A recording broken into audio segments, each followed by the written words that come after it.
Ok, donc ce soir nous sommes la dernière semaine de Piroud entre Eretz Israël et Chutz La'aretz, puisque nous sommes Chukat et vous êtes Shelach, et la semaine prochaine nous on sera Balak et vous allez nous rattraper en lisant Chukat Balak ensemble. Voilà, donc c'est la deuxième semaine, la dernière semaine de Piroud, Bezrat Hashem, que ça soit un signe d'Achdout pour le clan Israël. Bimea Biamenu. Je voudrais mentionner, il y a des parties qu'on a déjà vues, mais je vais les reprendre parce que quand on les revit, on les redit, fraîchement c'est autre chose. Voilà, fraîchement, on va faire une bracha pour l'élévation de toutes les âmes, la guérison de tous les malades, et la bracha dans toutes les maisons d'Israël. Amen.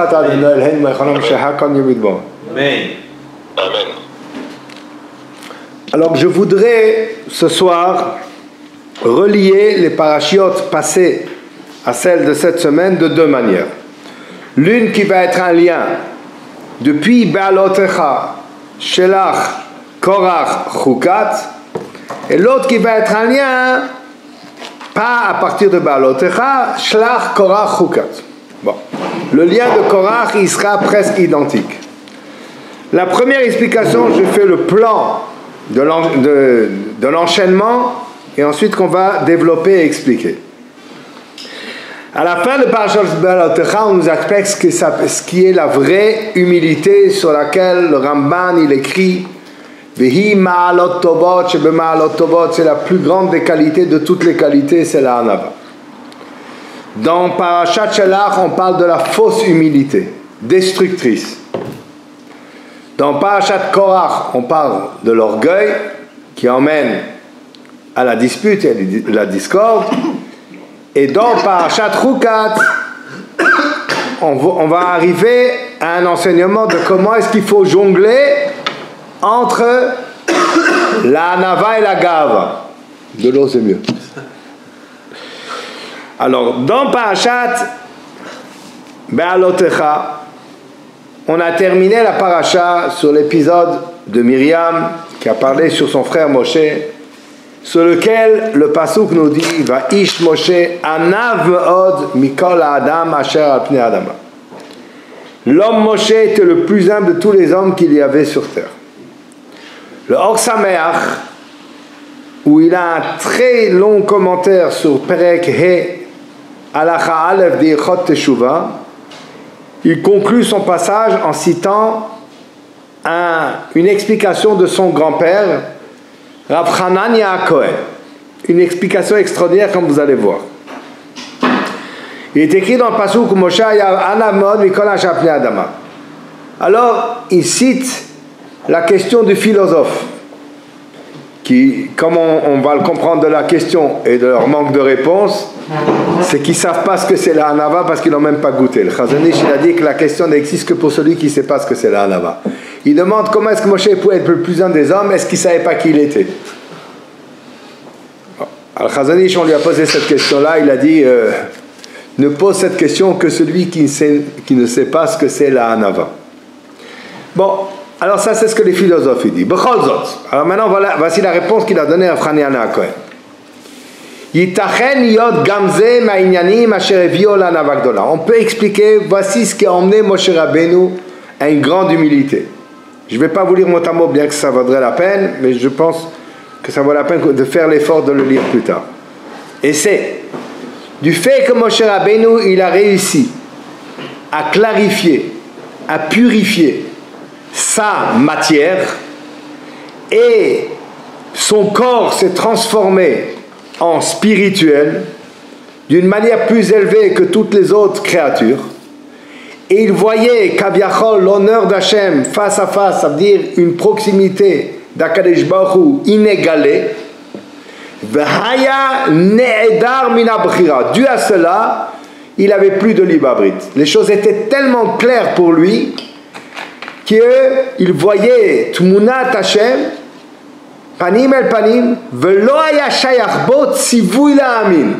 Comme ça, dire à Hanania Cohen, à tel point qu'on ne peut pas dire à Moshe il faut croire. Il y a quoi croire? Je peux croire ce que je ne vois pas. Ce que je vois, je n'ai pas besoin de croire. Donc il a atteint un degré de proximité d'Hachem inégalé pour lequel ça pouvait pas exister une mitzvah d'être ma'amin, parce que pour lui c'était un fait. She'akol ra'a ayin ba'ayin, tout il voyait clairement. Vaya roe peulat kol mitzvah ou mitzvah. Pour lui c'était clair, les choses étaient claires. Cette mitzvah-là, elle emmène telle et telle construction. Cette avéra, elle emmène telle et telle destruction. Et c'est pour cela qu'il sentait qu'il n'avait aucun mérite d'obéir à Hachem, ni qu'il n'avait aucun mérite de croire en Hachem, qu'il n'avait pas non plus le mérite d'obéir à Hachem pour faire ce qu'il devait faire, et de ne pas désobéir à Hachem pour ne pas faire ce qu'il ne devait pas faire. Comme ça, il sentait. Et dû à cela, il était Shafel Be'erko Moula Parot Shel Israël. Il a dit même le plus petit d'Israël. Shehu Betumato Tzarich La'amin. Justement, dû à sa petitesse, il doit croire. Il n'y a rien, il ne voit rien, donc il doit croire. Vaya Bechiri. Et lui, il est doté du libre arbitre. Ve'emin Malgachat Hashem. Ou Bishlemuto, ou B'mitzvotav. Et lui, il est convaincu par sa foi de l'intervention d'Hachem, de la perfection d'Hachem, des mitzvot d'Hachem. Et c'est ça le sens du pasuk. Où Moshe aya ana mikol adam, et Moshe Rabbeinu était le plus humble de tous les hommes. Pourquoi? Asher al pnei haaretz, parce qu'ils sont tous au ras des pâquerettes. Asher al pnei adama, parce que le reste du monde, ils sont al-pnei adama. Et eux, ils ont un mérite pour chaque mitzvah qu'ils font. Pour chaque avéra à laquelle ils résistent. Alors ils sont beaucoup plus grands que moi, pour qui les choses sont tellement claires que finalement, j'ai aucun mérite. La réponse, en réalité, la Rizal, c'est écrit, comme ça c'est écrit, que c'est sûr que Moshe Rabbeinu n'est pas né Moshe Rabbeinu avec toutes les grandeurs qu'il avait, Nolad Maoul, Nitma Labait Kulaoro, c'est sûr qu'il avait une Bechira, qu'il a dû travailler pour atteindre le niveau qu'il a atteint. Et donc, si quelqu'un travaille pour atteindre un niveau où on pourrait presque dire qu'il n'a plus de Bechira, c'est dû à son travail initial. Donc toute sa vie, il a le mérite d'une Bechira. Mais Moshe Rabbeinu, dans son humilité, il disait: j'ai pas de mérite de croire en Hachem, j'ai pas de mérite d'obéir à Hachem, et le plus petit juif, il a plus de mérite que moi dans sa croyance, dans sa foi et dans son observance des mitzvot. Ça c'est Va'ish Moshe Anam Od Mikol Adam Asher Benama Lo Ken Aish Moshe Ish Elokim Vala Lamarom Shamayim. Donc ça c'est l'humilité de Moshe Rabbeinu. La fausse humilité qui est destructrice, c'est ce que le Chafetz Chaim développe dans Shmirat HaLashon lorsqu'il explique la faute des Meraglim.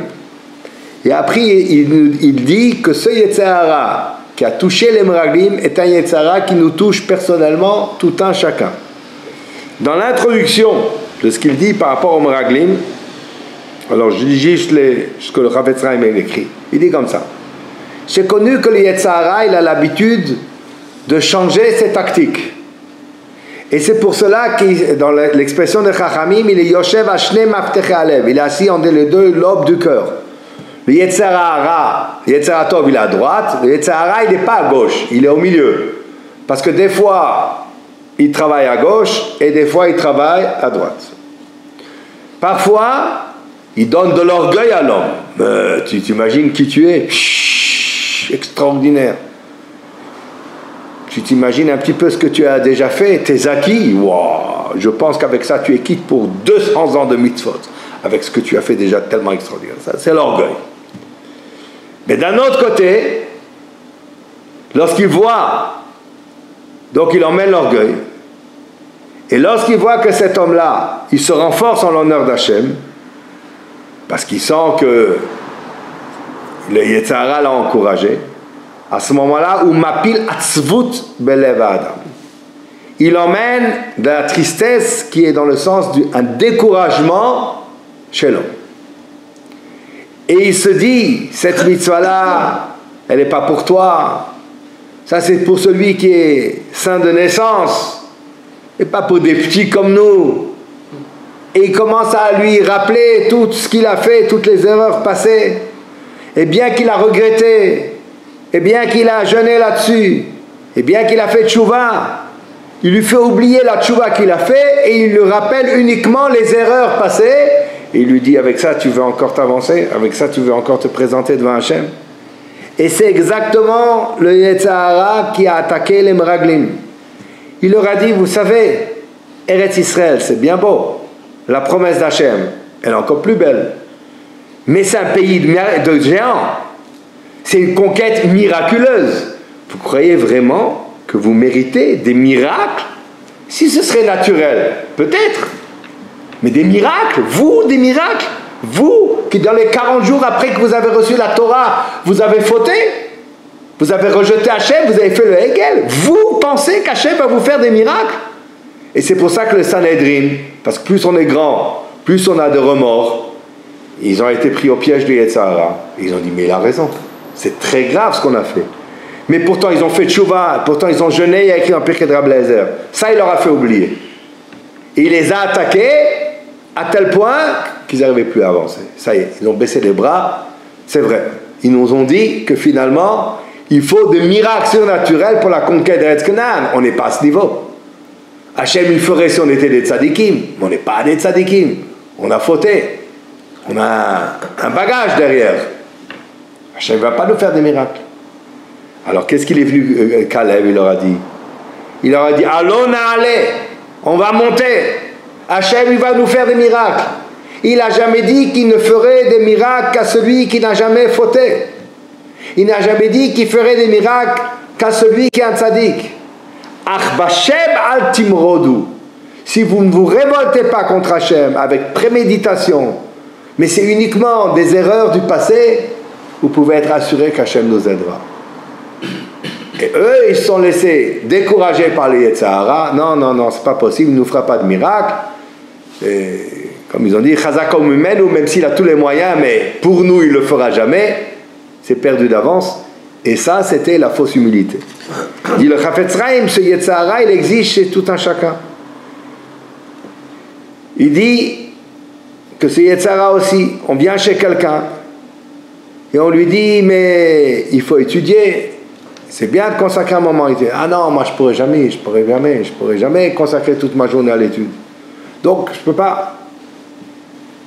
Il lui dit, mais non, ce qu'on va demander à un homme, est-ce que tu as conduit ton commerce honnêtement? Est-ce que kava ta'itim la Torah? Est-ce que tu as fixé des moments d'étude? C'est tout ce qu'on va te demander.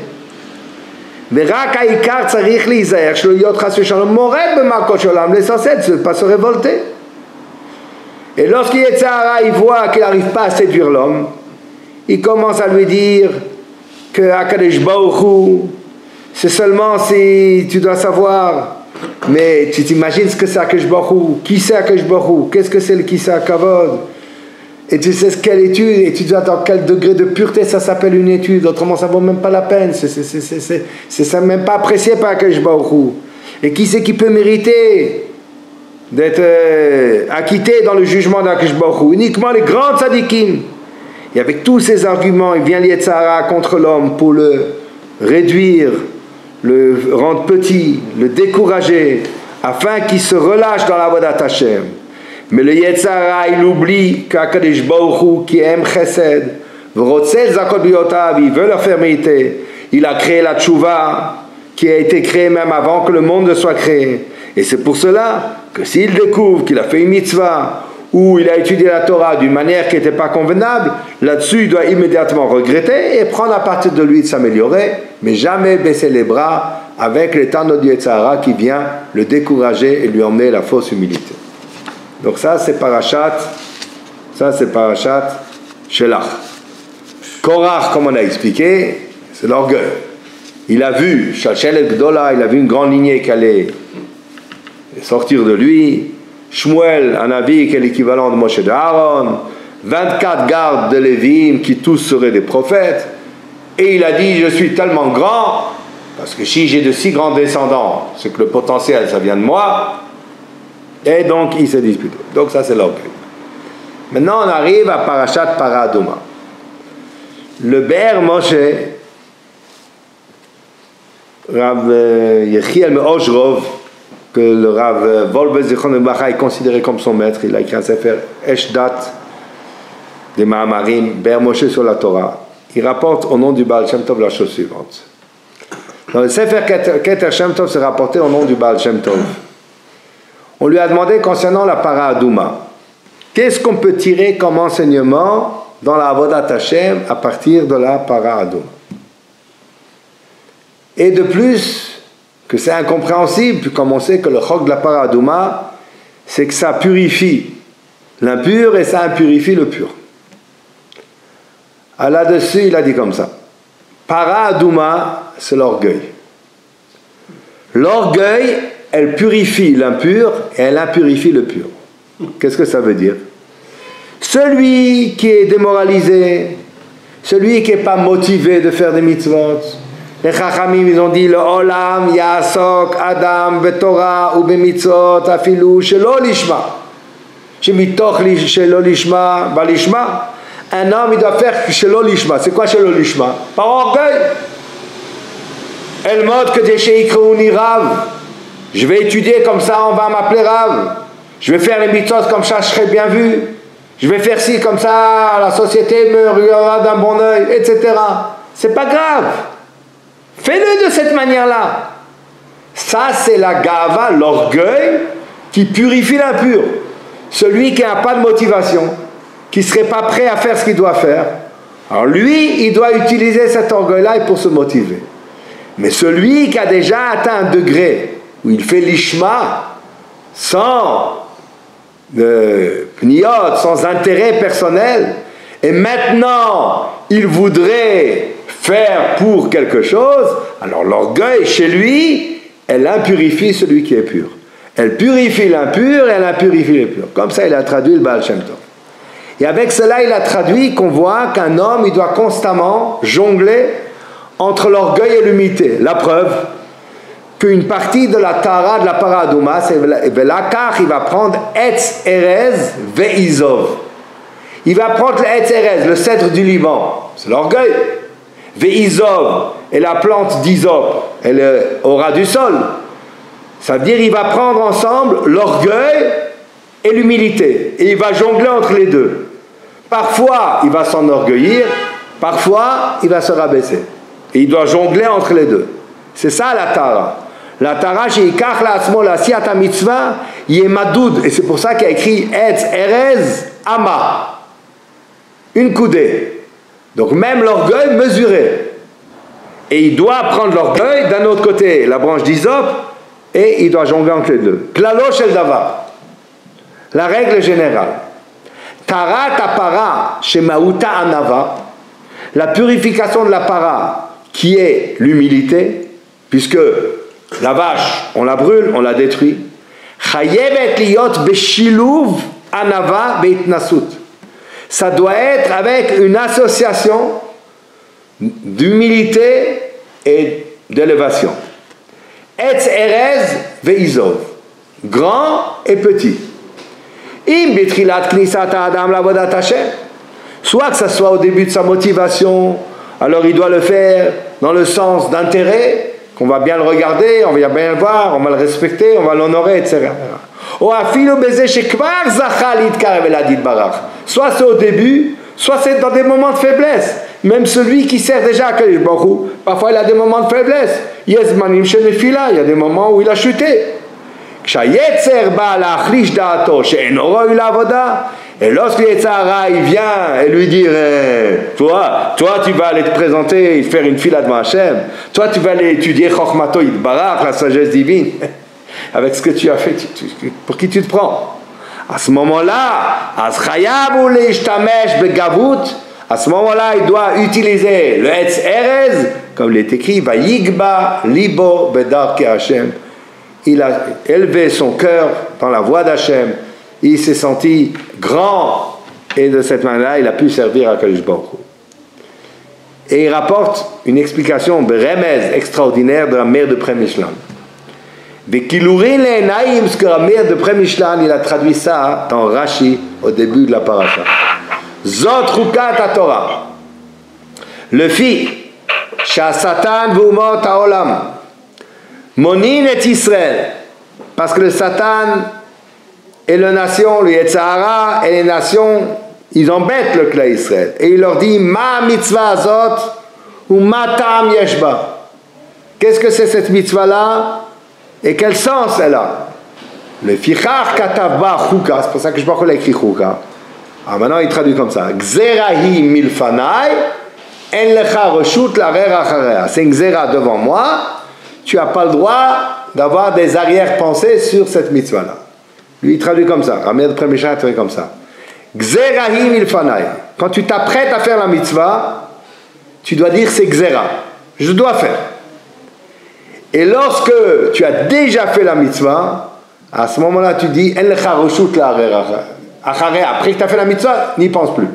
Une fois que c'est fait. Ne reviens pas dessus. Il dit qu'est-ce que ça veut dire?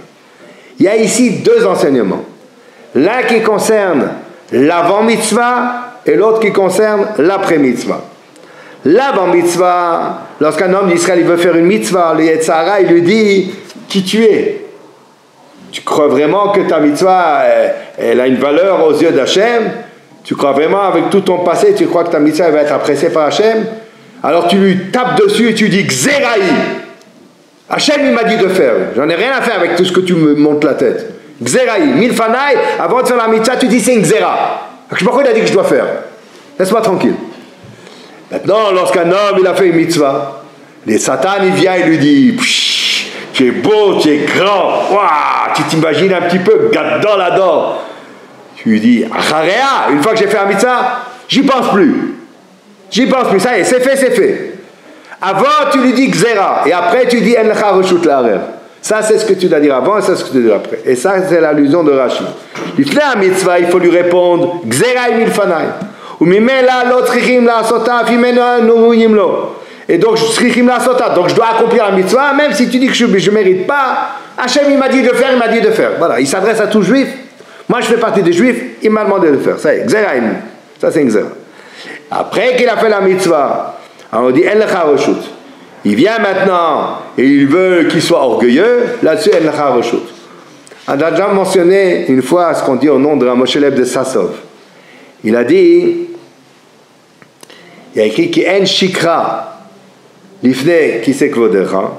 On dit à Akadosh Baruch Hu, il n'oublie pas. Ki zocher kol hanishkachot ata. Quand tu oublies, tu te souviens de tout ce qui a été oublié. Il n'y a pas d'oubli devant toi. Alors il a traduit, Moshe Leib de Sassov, il a traduit comme ça. Zocher kol hanishkachot. Toi tu te rappelles uniquement de ce que l'homme il oublie. Si un homme il a fait une avéra et il l'oublie, alors Hachem il s'en rappelle. Mais si un homme il a fait une mitzvah et il l'oublie pas, alors Hachem lui dit puisque toi tu t'en rappelles, moi j'ai pas besoin de m'en rappeler.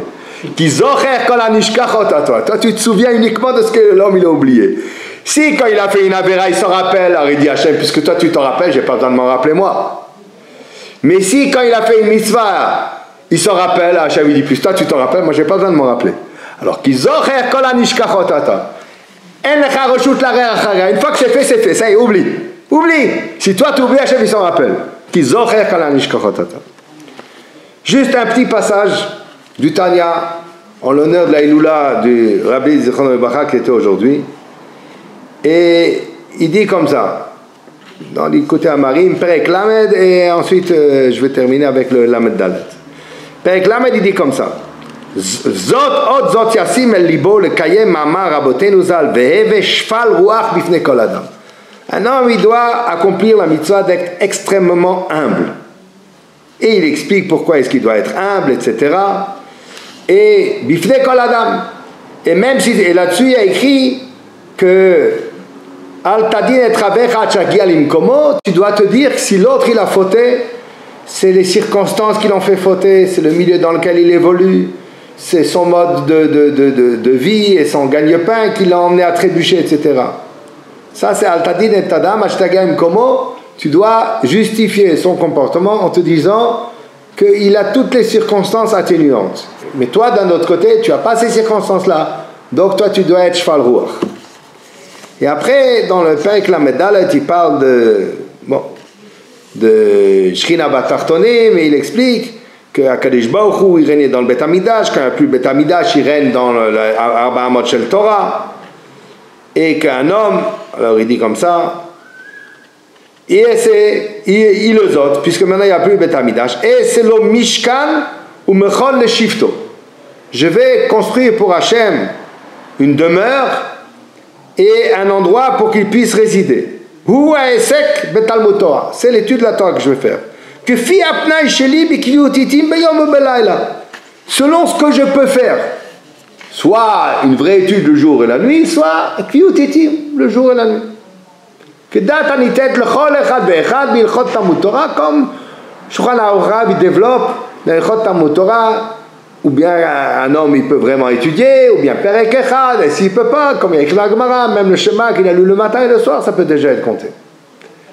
Maintenant, V'im yachiv Hashem, si Hashem lui permet de pouvoir étudier plus, alors qu'il étudie plus. Et après il dit comme ça. Il dit, un homme, d'un autre côté, il doit être à la fois Shfal Ruach et Gavoa. Comme on a expliqué. Etz Erez Ve'ezov. Il dit un homme, il doit être d'un côté Nivze Be'enav Nimas Velesh Nishbar, il doit se considérer un rien du tout. V'ruach Memocha. Et d'un autre côté, il doit avoir une vraie simcha. Joyeux d'être un juif. Et il dit, c'est pas une contradiction. C'est mitzad aguf v'anefesh abehamit. Là, il doit sentir que finalement, il a rien du tout. Mais d'un autre côté, mitzad nefesh elokit, et le nitzut elokut comme l'ubashba, et le chelek elokam imal qu'il a en lui, il doit sentir qu'il est grand. Donc il dit à la fois, etz eres, jongler avec les deux, mon corps est un rien du tout, mais ma neshama elle est extrêmement grande. Ça c'est Yikba Libov Darkachem. D'un autre côté, il dit il peut pleurer d'un côté et être joyeux de l'autre côté. Et il dit comme ça, c'est écrit dans Zohar Kadosh. C'est écrit Bechia Tkia Belibai Misitrada.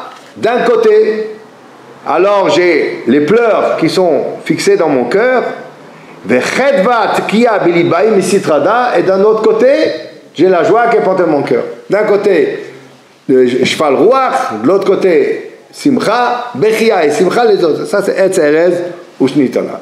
Voilà. Donc, ça, c'était un premier lien entre Parashat Balotecha, Shlach, Korach, Chukat, la vraie humilité, la fausse humilité qui décourage la personne, l'orgueil, et jongler entre l'orgueil et l'humilité. Etz Erez ve'ezor, comme on a expliqué. Maintenant, je voudrais expliquer un petit peu d'une autre manière. Et qui est combien un homme il doit prendre de précautions de ne pas s'imaginer qu'il comprend tout, et comment d'un autre côté il doit faire des efforts d'essayer de comprendre tout en ayant une retenue et savoir qu'il y a des choses qui l'échappent. Ça veut dire, si on peut dire, jongler, c'est presque la même chose entre l'humilité et l'orgueil, de se dire je peux comprendre, je dois comprendre, et il y a des choses qui m'échappent et que je ne pourrai pas comprendre. Le Rambam, donc on va développer, on va commencer de Parashat Shelach, où il est écrit Velo tatu achare levavchem b'achare einechem. Velo tatu achare levavchem, traduit Chazal, achare levavchem zu minut. Il s'agit de l'hérésie. Et le Rambam, il dit, le Rambam dans Perek Bet d'Ilchot Avodah Zara, Halacha Gimel, il dit comme ça. C'est pas uniquement la Avodah Zara qui a écrit Tifnu el Haelilim, il ne faut pas se tourner vers les divinités, essayer de savoir de quelle manière ils participent à leur culte, etc. Qu'est-ce que ça emmène, qu'est-ce que ça. Kol marshaba shu gorem lo la'adam la'akor ikar me'ikri Torah. N'importe quelle pensée qui pourrait amener un homme à se détourner de l'un des principes de la Torah que le Rambam il a émis au nombre de 13, Muzarin anu shelo la'alata alibenu. On a un devoir de ne pas méditer de quelque chose qui pourrait porter à faux avec l'un des 13 articles de foi. Velo nasiach datenu lekach, et pas détourner notre esprit vers cela. Venachshov venimashech achar yualev, et se laisser emporter par les pensées du cœur. Mipne, pourquoi? Chez dato shel adam ktsara, parce que l'esprit de l'homme est limité. C'est pas tout le monde qui peut saisir la vérité comme il faut.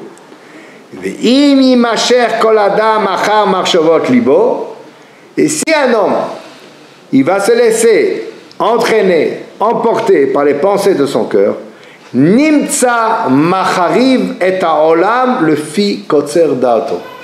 Il va en arriver à détruire le monde par sa petitesse d'esprit. Ketzad. Et le Rambam nous donne toute une liste. Comment cela? Parfois, il va essayer de rechercher la Avodah Zara. À quoi représente le culte, etc. Qu'est-ce que ça représente? Qu'est-ce que ça peut emmener? Etc. Ou parmi, mais parfois, Yarshob Yichud Abore. Parfois, il va commencer. Ça veut dire quoi qu'Hachem il est unique? Il va commencer à méditer, de penser comme cela. Est-ce qu'Hachem il existe? Est-ce qu'il n'existe pas? Qu'est-ce qu'il y a au-dessus? Qu'est-ce qu'il y a en dessous? Qu'est-ce qu'il y a avant? Qu'est-ce qu'il y a après? Que la Gemara dans Masechet Ragia dit qu'on n'a pas le droit de réfléchir, malifni malachor. Ou parmi binvoa. Et parfois il va même douter de la prophétie. C'est vrai, c'est pas vrai, etc. Et parfois la Torah elle-même. Est-ce qu'elle est oui minashamayim, pas minashamayim? Est-ce que cette partie aussi, etc.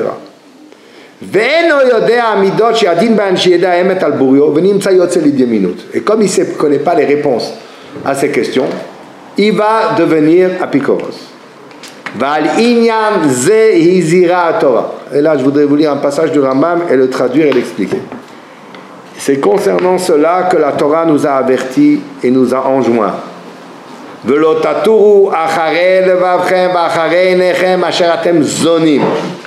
Vous ne laisserez pas emporter par vos cœurs, par vos yeux qui vous détournent.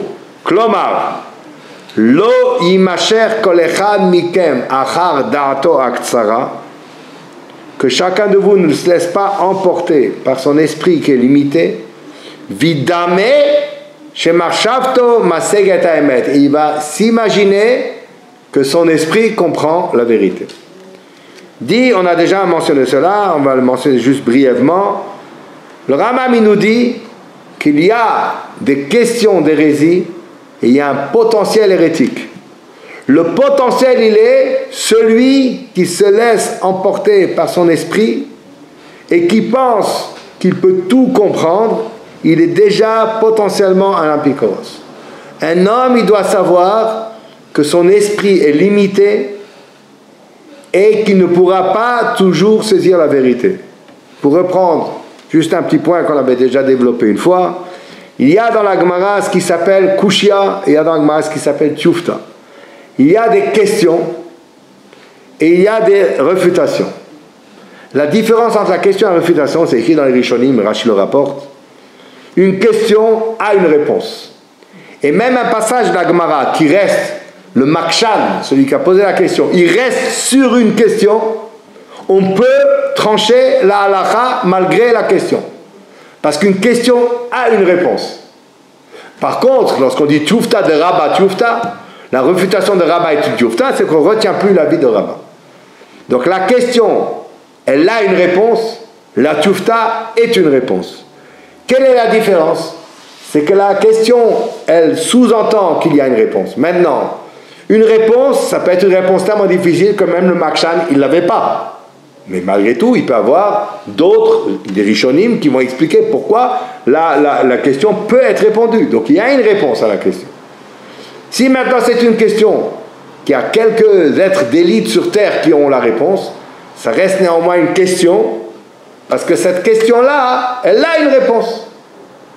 Si maintenant un homme, il est ma'amin, et il n'y a personne sur Terre qui a une question, qui a la réponse, mais il dit qu'Hachem, il a une réponse, il sait pourquoi il a fait ça, ça reste une question. Mais si maintenant, il a un but de sa personne, et son esprit limité s'imagine qu'il peut saisir toute la vérité, lorsqu'il ne comprend pas qu'est-ce qu'il dit, c'est donc une preuve que, parce que c'est pas possible, si je ne comprends pas, c'est que voilà, ça doit être dans le cadre de mon entendement et de ma compréhension.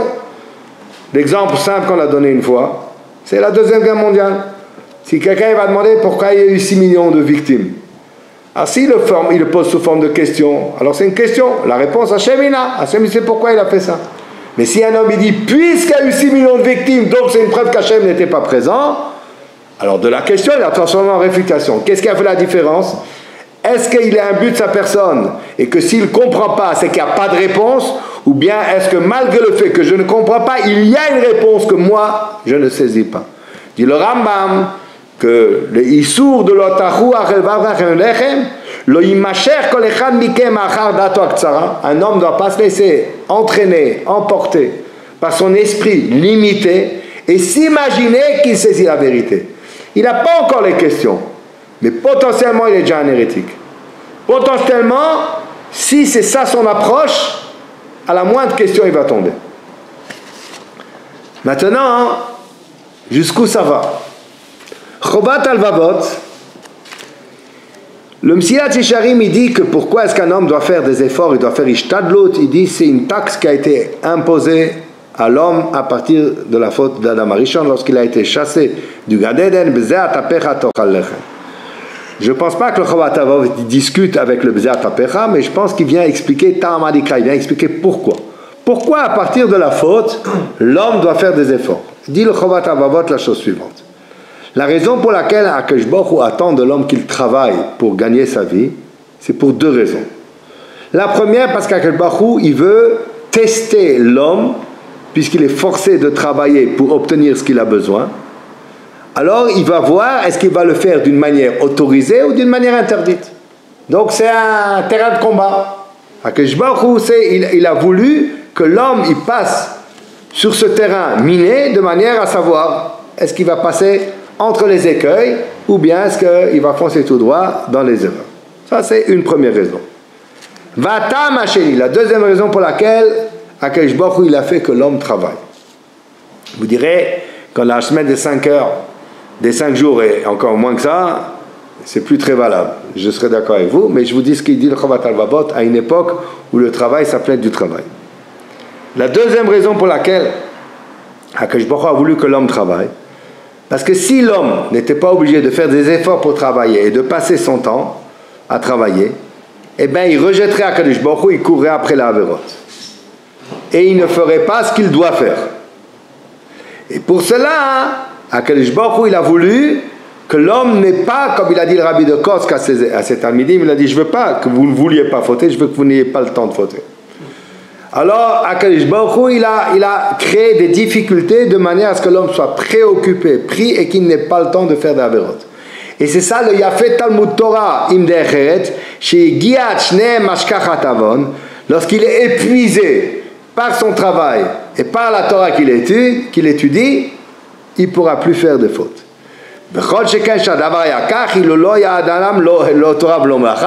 À plus forte raison, si l'homme il avait ni Torah, ni devoir de travailler, et qu'il n'investirait pas son esprit dans l'un des deux, combien il partirait à la dérive. Et il continue le Chovat al-Vavot, et il dit la chose suivante. Akadosh Baruch Hu a eu pitié de l'homme.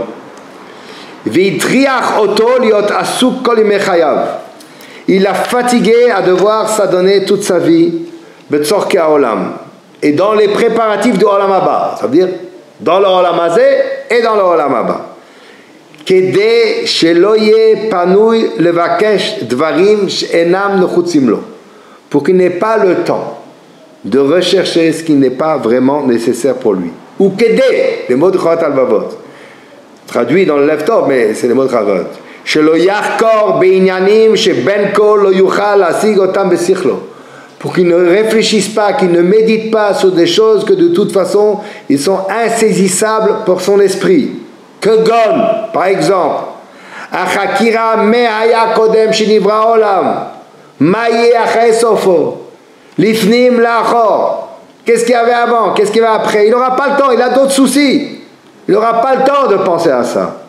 Comme il a dit Shlomo HaMelech, après qu'il a dit 28, et la sod, etc., et l'histoire, etc., 28 différents changements qu'il y a dans le monde, là-dessus il dit Shlomo HaMelech, et comme ça il traduit le Patlechem, l'un des commentateurs du Chovat al-Vavot, et takol asa yafa beito, tout Akadosh Baruch Hu il a fait en son temps, Gam et ha'olam natan belibam, il a également placé le souci de son gagne-pain, de son monde dans leur cœur, mi bli asher lo yimtza adam et ha'maaseh ha'shasa elokim, pour pas que l'homme puisse méditer sur ce qu'a fait Akadosh Baruch Hu, merosh, ce qu'il y avait au début, ve'at sof, et ce qu'il y aura après.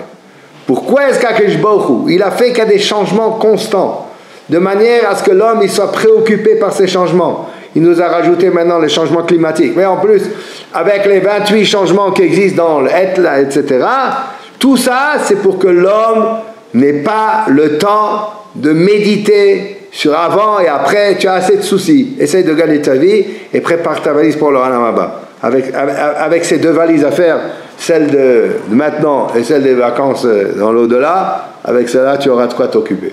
Voilà. Pourquoi? Parce que ce sont des choses que de toute façon l'homme ne pourra pas saisir. Maintenant, on va arriver à un passage du Rambam extraordinaire, qui est, dans la fin des Ilchot Meila, en réalité, un enseignement concernant les Chukim et les Mishpatim, et qui est comme on a expliqué, comment l'homme il doit jongler. D'un côté, on lui dit, tu ne dois pas dire, puisque mon esprit ne comprend pas, je ne vais pas essayer de comprendre. Mais d'un autre côté, tu dois savoir que si tu ne comprends pas, ben, fais marche arrière. Alors le Rambam, il écrit comme ça.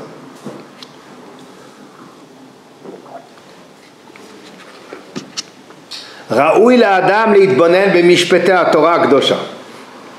Il convient à un homme de réfléchir aux mishpatim de la Torah, veleda sof inyanam kefikocho, et essayer d'arriver jusqu'au bout des choses selon ses capacités. Je cite juste un exemple, je reviens en arrière sur un début du shiur qu'on avait fait sur Parashat Shelach, mais parce que j'ai eu un rajout, alors je vais citer les trois questions ensemble. On avait soulevé deux questions, mais je vais rajouter une troisième question. Dans la mitzvah d'Afrashat Chala, il y a plusieurs questions. La première question, c'est que Rashi nous dit que c'est la seule mitzvah que les Bnei Israël ont appliquée dès qu'ils ont mis le pied en Eretz Israël. Trumot ou Maasrot, c'était 14 ans plus tard. Shemitah, 21 ans plus tard. Yovel, 64 ans plus tard. La mitzvah qui a été donnée, la mitzvah, c'était la première. Pourquoi est-ce qu'Afrashat Chala méritait d'être la première mitzvah? Première question. Deuxième question, à quoi rime, entre guillemets, l'Afrashat Chala? Pourtant, j'ai déjà témoigné que la terre appartient à Hachem, au moment de la Shemitah. J'ai témoigné que c'est Hachem qui fait mûrir ma moisson, puisque je lui ai offert les bikurim. Et une fois que j'ai tout moissonné, j'ai témoigné que toute la production que j'ai dans mon champ, ça vient d'Hachem, puisque j'ai prélevé les trumot et les maasrot. Ça y est. Maintenant, j'ai prélevé. Ce qui me reste, c'est choulin. Voilà. Donc voilà, c'est à moi maintenant. Je prends ce blé, je le moue, je le tamise, j'en fais de la farine, je mélange avec de l'eau, je fais de la pâte, on me dit, il faut encore. Mais ça y est, tu m'as déjà taxé à la base. Tu m'as déjà taxé quand c'était le grain brut. Pourquoi tu dois encore taxer? Troisième question. Comment se fait-il que la seule mitzvah, de mitzvot atluot ba'aretz, que les chachamim ont jugé nécessaire d'appliquer en chutz ha'aretz, c'est chalat chutz ha'aretz. La mitzvah de la Parashat Chala, on l'a fait même en dehors d'Eretz Israël. On ne fait pas Shemitah en dehors d'Eretz Israël, on ne fait pas trop de Maasrot en dehors d'Eretz Israël. Pourquoi la Parashat Chala on fait en dehors d'Eretz Israël? Et là-dessus, il y a une réponse clé qui répond à tout cela. Je dis très en résumé, on l'avait mentionné, c'est basé sur la compréhension du Maharal, que la pâte, c'est là où l'homme, entre guillemets, il met la main à la pâte. Ça veut dire que la terre qui l'a rendu fertile, c'est Hachem. Le soleil qui a brillé, qu'Hachem il a fait mûrir, c'est Hachem. La pluie, la croissance, ce que mon champ il a donné, c'est Hachem. Ça, c'est pas entre mes mains. Personne ne va être imbu de sa personne au point de se dire, c'est grâce à moi. Mais une fois que j'ai la matière brute, c'est moi qui l'ai transformée, c'est moi qui l'ai améliorée, c'est moi qui l'ai travaillé. Voilà, si j'ai un bon morceau de pain maintenant, grâce à moi. On te dit non. Il faut que tu saches que celui qui t'a mis dans la tête de savoir améliorer le blé, celui qui t'a donné les moyens de pouvoir l'améliorer, c'est Hachem. Et donc, tu dois maintenant témoigner que tout ça aussi, ça vient d'Hachem. C'est la raison pour laquelle, c'est la première mitzvah quand on rentre en Eretz Israël, parce que Bichlal Matay Mané, si tu reconnais sur le travail de tes mains que c'est d'Hachem, à plus forte raison que ce qui est d'Hachem, c'est d'Hachem. Si, maintenant, En plus, donc ça ne suffit pas d'avoir témoigné sur la matière brute que c'était Hachem, parce que le danger, il est de penser que tout ce qui suit, c'est ton travail personnel. Tu dois reconnaître que c'est d'Hachem. Et puisque c'est un travail, ça soit tu le dis dans Masri Kiddushin, puisque ça dépend du travail de l'homme, ça ressemble plus à une mitzvah chez Begoufo qu'à une mitzvah Tluya Baaretz. Ça ressemble plus à une mitzvah qui dépend de l'homme qu'une mitzvah qui est liée au sol. Donc c'est pour cela que cette mitzvah-là, elle existe Chatzat Chutzaretz. Ça c'était pour réaliser et accomplir ce que le Rambam nous dit. Raoui la Adam leitbonen b'mishpetei Torah Kedosha ve'leda sof inyanam kefi kocho. Et davar shelo yimtza lotam. Mais une chose à laquelle il ne trouvera pas de sens, de raison. Velo yeda lo ila, il ne comprendra pas la cause de la mitzvah. Al yehi kal be'enav, c'est pas parce que tu comprends pas que tu vas prendre cette chose à la légère. Val yaros la'alot el Hashem pen yifroz bo, c'est l'expression qui est écrite pour l'Ar Sinaï. Et n'essaye pas de monter vers Hashem de peur que tu sois frappé. Velo tehebo marchavta bo kesher divra achot. Et il ne faut pas que tu t'imagines être maître de l'explication, de la situation, de la mitzvah, comme tu l'es pour les paroles profanes. Viens et vois combien la Torah a été sévère dans la Me'ila. Si déjà, un morceau de bois, une pierre, que j'ai consacré au Beth Amikdash, celui qui va en profiter, qui va le désacraliser, eh bien il sera responsable d'emmener un korban, et même si ça a été fait b'shogeg, alors, Kal vachomer, le mitzvot, shechakak lanu akadosh baruch hu, à plus forte raison pour les mitzvot que c'est Hachem qui nous a gravé, qui nous a donné. Shelo yivat baen adam mipnei shelo yada ta'aman, qu'un homme ne doit pas les rejeter parce qu'il n'en connaît pas la raison. Velo yichafet varim asher lo ken al Hachem, qu'il n'essaie pas d'inventer des raisons qui ne sont pas des raisons par rapport à Hachem. Velo yichashev baen marchavto. Et il ne doit pas penser à cela. Quand dans un endroit, il explique c'est quoi Meïla. Meïla, c'est sortir du domaine du sacré dans le domaine du profane. Le gezel habituel, il s'appelle Meïla dans ce qui a été consacré. Il dit maintenant, si toi, ton esprit, tu prends ce qui est sacré et tu vas l'analyser comme quelque chose qui est profane, tu as sorti du domaine du sacré, tu l'as emmené dans le domaine du profane. C'est exactement la même chose que Meïla. Et il continue le Rambam. Et il dit, Areneemar batorah, ushmartem el kol chugotai vel kol mitatav, vous allez garder mes chukim et mes mishpatim, vous les ferez. Les Chachamim ont dit qu'il faut le lire de deux manières. Ushmartem el kol chugotai vel kol mishpatai, vous garderez tous mes chukim et tous mes mishpatim, mes lois, et et kol chukotai, et kol mishpatai, vasitem otam. Donc il y a shmira et asiya. Quelle est la shmira? Les mishpatim, il dit le Rambam, sont les mitzvot dont la raison elle est connue. Par exemple, l'interdiction de voler, de tuer, le respect des parents. Les chukim sont les mitzvot qui n'ont pas de raison, sur lesquels les chachamim nous ont dit chukim chakakti lecha ve'en lecha reshut larer baen. Je te l'ai décrété et tu n'as pas médité dessus. Et le Yetzara de l'homme et le Umot HaOlam, c'est Rashi de la paracha, ils viennent te reprendre l'homme dessus. Par exemple, pourquoi est-ce qu'on n'aurait pas le droit de manger du chazir? Pourquoi on n'a pas mangé du lait avec de la viande? Qu'est-ce que c'est, à quoi ça représente Egla Rufa? C'est quoi la paradouma? C'est quoi le Seir HaMishtalech, etc. Le Fichach. Et donc c'est pour cela que là-dessus il y a écrit Ushmartem. Qu'est-ce que c'est la Shmira? Il dit le Rambam. Tu dois faire attention de ne pas d'observer la chose malgré ton incompréhension de la chose. Et c'est pour ça que la Shmira, elle est toujours les chukim avant les mishpatim. La asiya, ça peut être les mishpatim avant les chukim, parce que tu fais ce que tu comprends avant de faire ce que tu ne comprends pas. Mais la Shmira, c'est un plus grand devoir pour ce que tu ne comprends pas que pour ce que tu comprends. Et là-dessus, je voudrais rajouter,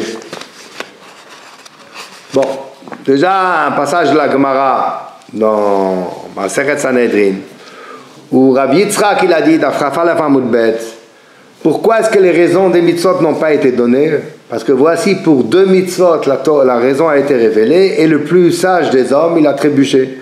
Il a écrit il ne multipliera pas ses femmes pour le roi pour ne pas qu'elle tourne sa tête, il n'aura pas une grande écurie de chevaux, de peur qu'il envoie le peuple s'installer en Égypte pour lui emmener des pur sang arabes.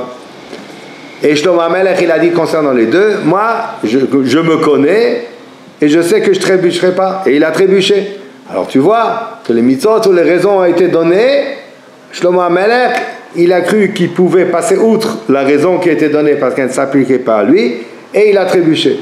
Donc le plus grand chesed qu'Akadosh Baruch Hu nous a fait, c'est les mitzvot pour lesquels il ne nous a pas révélé la raison. Comme ça, on sait au moins que ces mitzvot-là, on doit les faire parce que Gzera hi milfadai, tu dois le faire parce que tu dois le faire. Tu n'as pas besoin de chercher.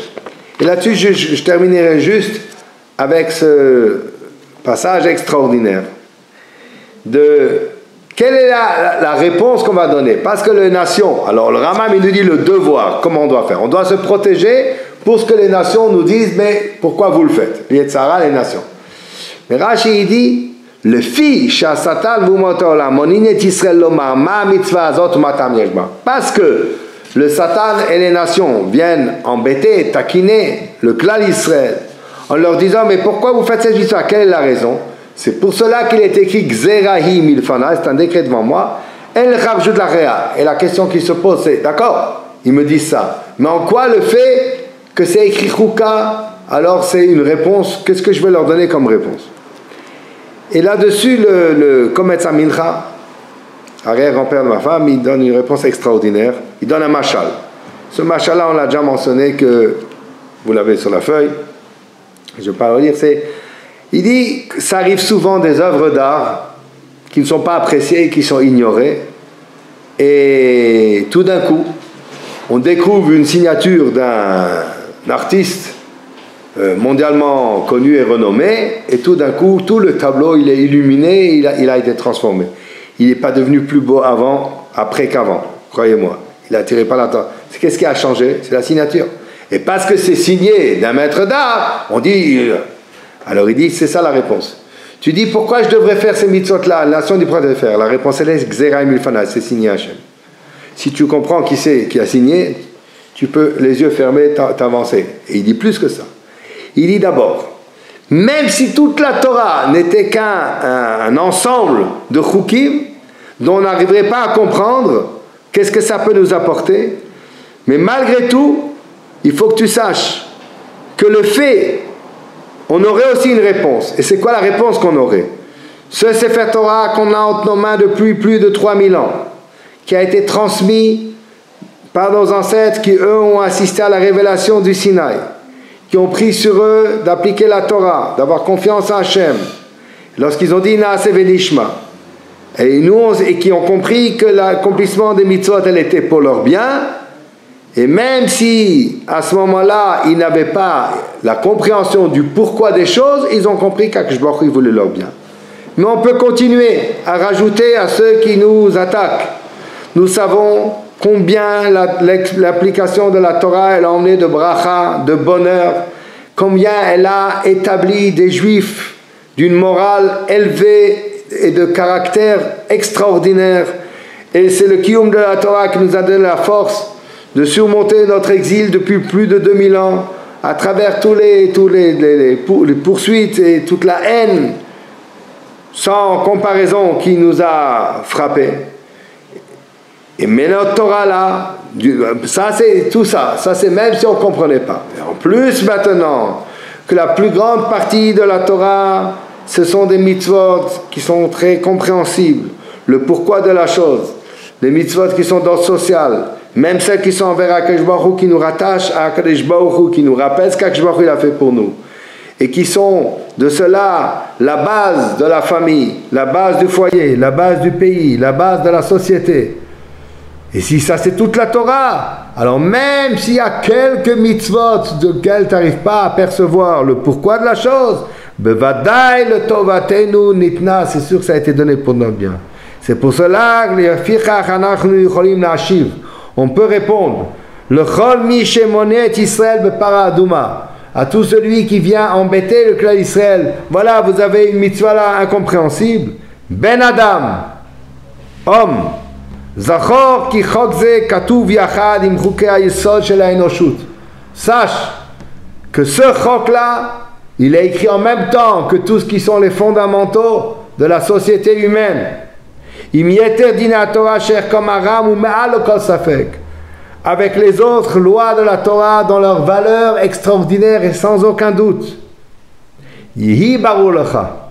Que les choses soient claires pour toi. Qui kan ata omed al admat kodesh, qui ici tu te tiens sur une terre sainte. Va'alecha leharkin et roshcha bifnei kedushat Torah, et tu dois baisser ta tête devant la sainteté de la Torah. Ve'elyonut rucha, et sa supériorité. Gam im chaser lecha habina lavin chokze, même s'il te manque la compréhension de pouvoir le comprendre. Donc comme on a expliqué, que d'un côté, il dit le Rambam, fais attention de ne pas t'imaginer que ton esprit peut tout saisir. Tu es limité, il y a des choses qui te sont incompréhensibles. Chovat Abba t'a dit que c'est l'une des raisons pour lesquelles l'homme il est préoccupé par son travail de manière à ce qu'il n'ait pas à méditer sur des choses que de toute façon sont insaisissables pour son esprit. Et d'un autre côté, il dit le Rambam, il faut jongler entre les deux. Tu as une mitzvah d'étudier, tu as une mitzvah d'essayer de comprendre les choses, mais d'un autre côté, si tu n'arrives pas à comprendre, ne dis pas, puisque je n'ai pas compris, qu'est-ce qu'elle vaut cette mitzvah-là, parce que ça c'est Me'ila, c'est comme si tu portais atteinte et tu désacralisais le domaine qui est sacré en essayant de l'emmener dans le domaine qui est profane, et ça c'est l'approche que tu dois avoir, et de cette manière tu pourras servir à Akadosh Baruch Hu. Et donc ça c'est le lien entre Parashat Shelach, Parashat Korach et Parashat Chukah.